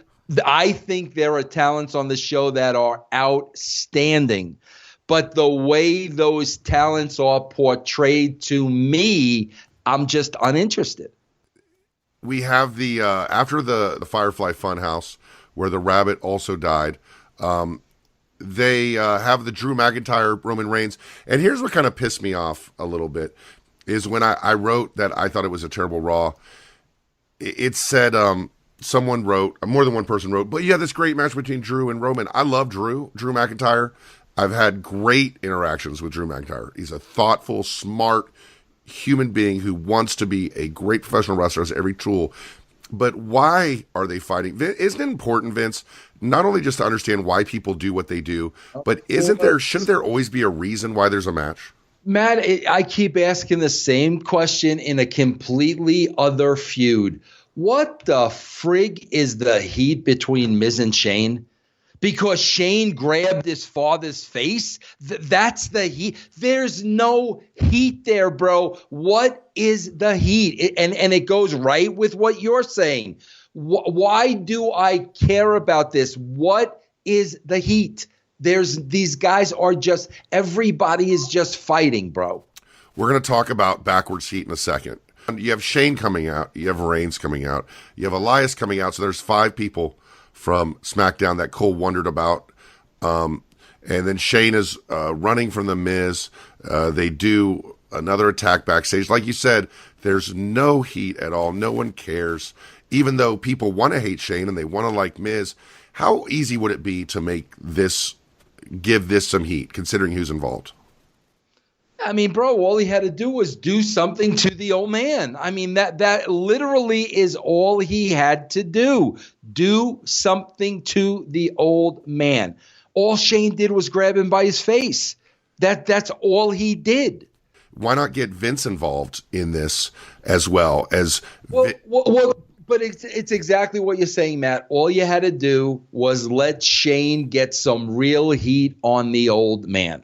Not the face. I don't know what the face grab was. Get heat on the old man. And, bro, the next show, could you imagine? Remember SmackDown a couple weeks ago? Shane's in the ring, and out comes Miz. Remember that? When Stephanie was in there? Bro, that's all you had to do. Vince McMahon is in the ring. And here comes Miz. Bro, beats the shit out of Vince McMahon. Beats the shit. That's all you had to do, bro. You talked earlier about how the heat is non-existent, how you have to have a victim. You have to have a heat on the heels. You know, you have to have sympathy on the baby faces. They recap here Braun Strowman killing Sami Zayn. Meltzer reports they provided no update as to whether Sami was alive or dead. The heat's backwards. Sami should be sympathetic, right? Braun is the heel. He's getting the heat, but he's the good guy. You've got comeback story. The underdog is Sami. I mean, back in the day, you might have used this for a double turn. Like, what do you think their mindset is on this? Like, there's got to be a reason, right? And bro, I think it's as simple as obviously, bro. Even though they're booking this shit a year in advance, they have nothing for Braun. They have nothing for Braun Strowman. That's obvious to us. True. You've got nothing for this guy, Matt. I think it's as simple as, okay, bro, we've got to plug Braun into this show. What Braun needs to do something in this show to show he's a monster and he's massive and this, that, and the other thing. Well, Sami Zayn. I think that's how they book it, bro. I really think that's how they come up with it. And, bro, here's what really adds insult to injury. Okay, bro? And this is the biggest flaw. You know, Matt, if I had to put my finger on one thing, you know, through my eyes, the biggest flaw is they don't protect their characters. In other words, bro, if this were real and these situations were really happening, how would the characters react to the situation?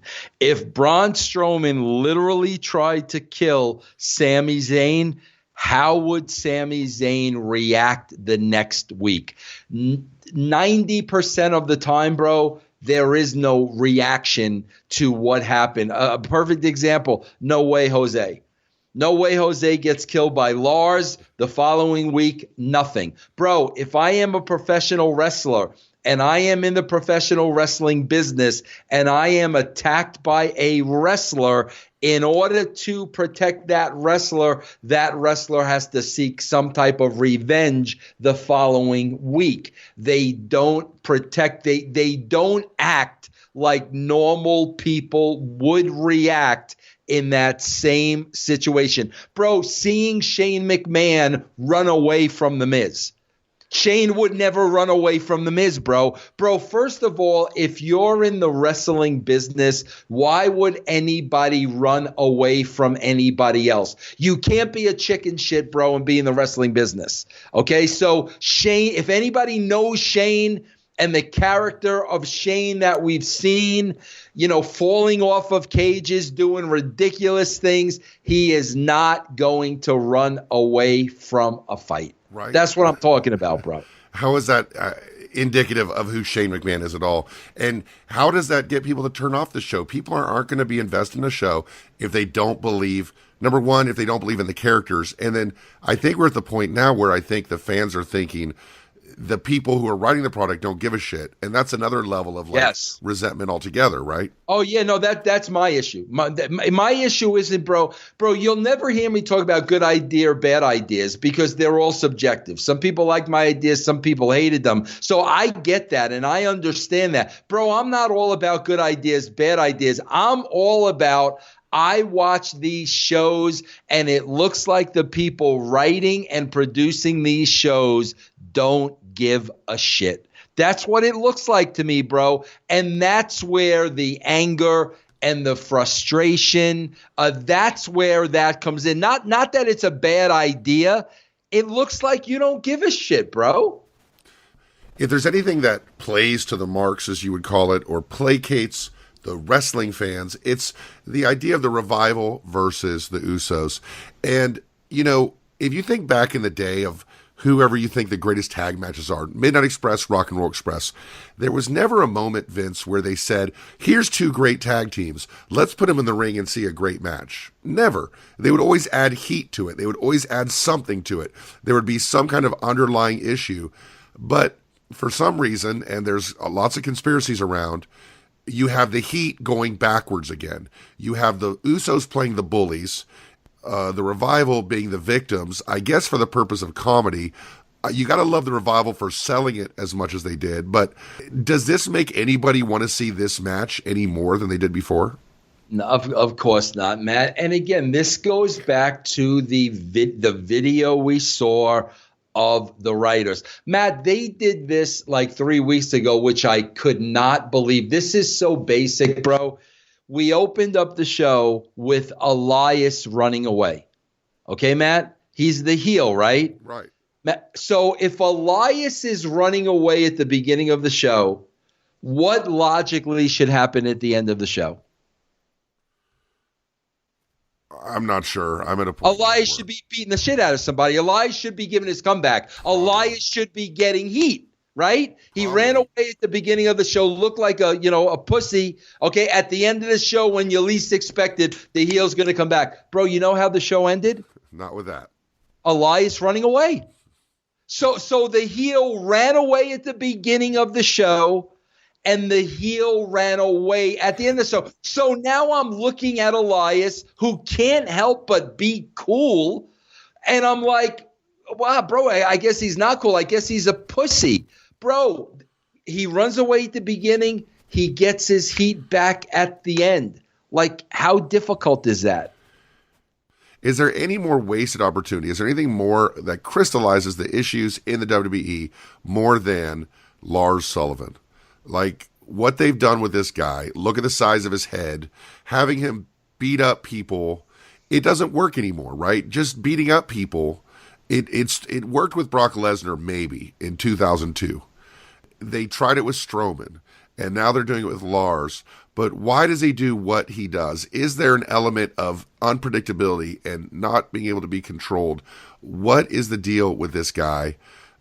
Vince, Make some sense out of Lars Sullivan. Well, see, but Matt, that's another thing that would have never been done in the past.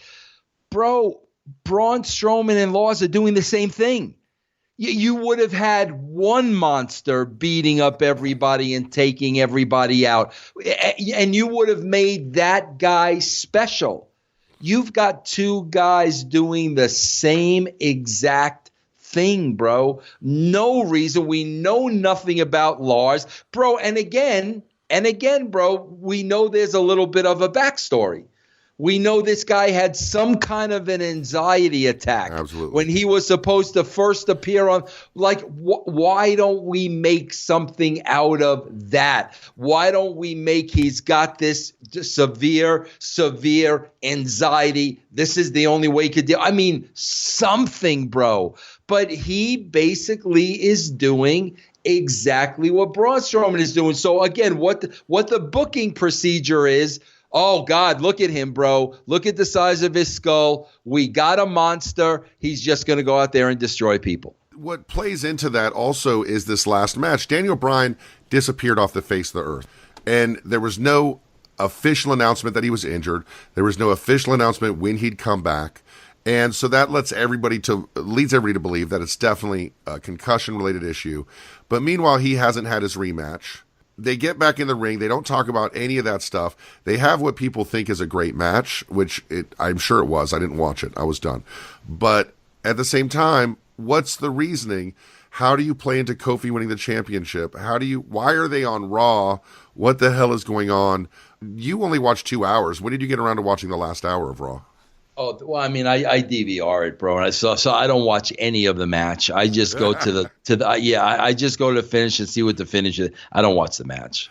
Hey, the finish is Kofi beating him, which I guess places Kofi up a little bit higher. But we're talking about Monday Night Raw, right? Is that the show we're talking about? Bro, we're talking about what is supposed to be the greatest wrestling product in the world. That's what we're talking about, bro. This is supposed to be the greatest wrestling product in the world.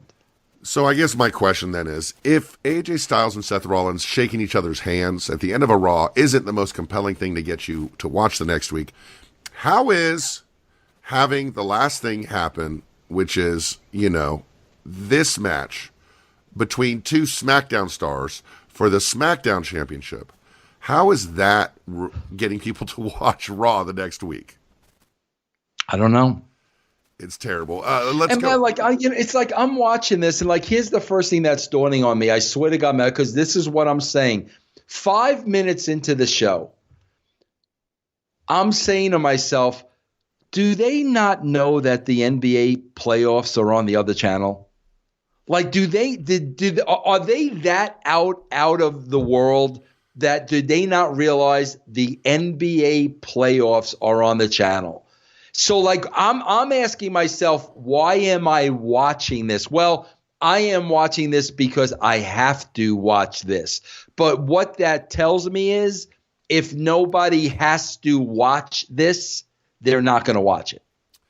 All of this goes on. You have a new booked on the fly superstar shakeup. You have the story of the year, Kofi Kingston coming back to face Daniel Bryan after a month absence. You have Roman Reigns returning to Raw and advertising he's going to Raw. And they did go up in viewers this week. Are you aware that they actually went up in viewers this week? Yeah. Are you aware of what the number is? Isn't it like 2 million or something? Well, they got 2,158,000 viewers.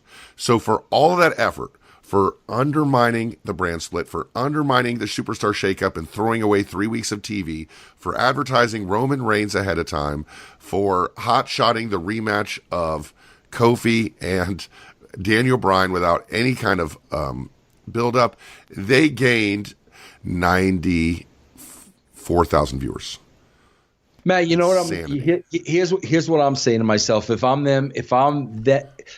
Again, bro, this is I'm laying out examples to you. What the dirt sheet writers never do when it comes to me. Here's what I'm laying out. Okay, bro. if now word comes in from Fox, they want 3 million viewers. So now I'm looking at May, June, July, August, September. We have 5 months. So what I'm saying to myself is, if I'm the writer of this show, I'm saying to myself, man, bro, in the next 5 months, we better create some characters that they're going to care about, because the matches are not going to bring in 3 million people. So we have 5 months to create and build some characters they really care about. And what am I seeing, Matt?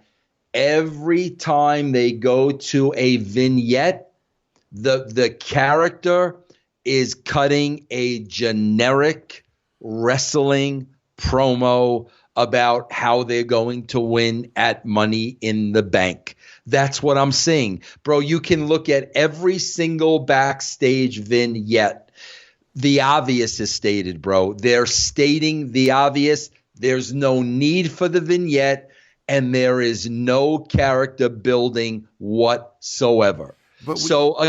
Again, bro, it's like, what don't you guys understand? When you say create new characters, you think the talent is there to create characters around the people that are there? No doubt about it. Yes, because I think 100%. You get misinterpreted on that a lot. You're saying that people are there. Bro, I got to tell you something. I'd really have to think about. I would really have to think hard about. Okay, bro, like of who's currently on TV, who do we take off of TV? Like, I'd have to really, really think about that, because the majority of the people I see on TV, I know I would be able to take to the next level. And they've painted themselves into a corner because those people don't have characters. So you'd have to almost design them from scratch. And, yes, that's what I'm saying. That's exactly what I'm saying, man. This Raw that went up, that's not really good news, and I'm gonna tell you why. Because it was still, Vince, the 5th lowest Raw number ever as far as millions of viewers. You had December 14th, 2018, which is just this past Christmas show, right? December 31st, 2018, which is the New Year's Eve show. It's typical, holiday shows are low. December 10th, 2018, which headlined with a TLC match between Seth Rollins and Baron Corbin. And then last week, and now this week, Vince, we talked about how in 2000 there was a 5.88, and now we are barely scraping the 2s. Is it panic time? God, Matt, I thought it was panic time a long time ago. I mean, I really did. Bro, one of the reasons I went back to 2002, I don't know if you know this or not. I don't know if I've ever told you that or not. I was working at my CD warehouse in Georgia. Okay, bro? Disco used to come in all the time. And Disco used to say to me, bro, you got to call Vince. You got to call Vince. You got to call Vince. I swear to you, Matt, I said to Disco, bro, when the rating goes below a 3, I will call Vince. You know why I said that, Matt? No, I said when the rating falls to the 3s, not below a 3. When the rating falls to the 3s, I will call Vince. You know why I said that to Disco? Because maybe you thought it was unlikely that would happen? I thought it was never going to happen. Right. So, bro, what happens? The ratings drop to a 3. Disco shows up in my store, and I contacted Vince McMahon because I told him I would. That was panic time for me then. Like, that was in the 3s was panic time. I don't think this would be panic time for them if Fox was not saying, okay, what's going on? These are the expectations. If they were not getting any pressure, bro, I don't think it's panic time for them. Bro, they got their Saudi Arabia deal. They got the Fox contract. They got the big money. So I don't think it would be panic mode. But now they've got a network saying, wait a minute, guys, we didn't pay X amount of dollars for 2 million people. So if I'm going down my list as a fan who doesn't really know what he's talking about as far as what can be done to get it to 3 million, you know, for me, it's create storylines that have an arc, lean into fan reactions, create the idea that you want to watch TV next week.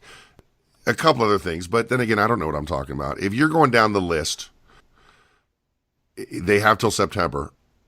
Let's say it can be done. And they're listening to you right now. What would you tell them to do?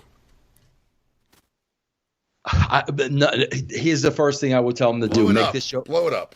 No, make the show reality based. Number one. Make the show reality, not this parody Christopher Guest bullshit. Oh, bro, you just came out of a dumpster. You smell. Bro, can you imagine Fox executives watching that? Like, seriously, bro, think about that for a second. Think about all the Fox executives get together. They're going to watch the first episode of Raw on their network, and one guy is telling another guy, oh, you smell. Think about that for a second. Make it effing reality base, bro, with where is Sasha Banks? Why isn't Sasha Banks on the show? Why ain't Leo Rush on the show? What's going on with Leo Rush? What is this about? Fox wants 3 million people, and right now we're under 2. Make the show reality based, bro, and start from there.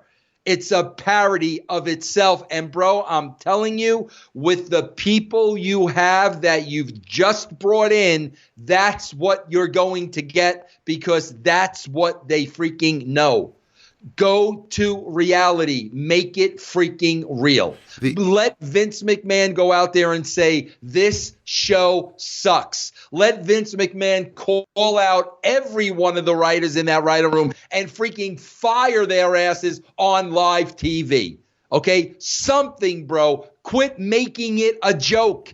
It is a joke. People tune into your show and they're laughing at you. Again, are the Fox executive going to be laughing at Ben Gay on the balls of the revival? Are they going to think that's funny and riveting television?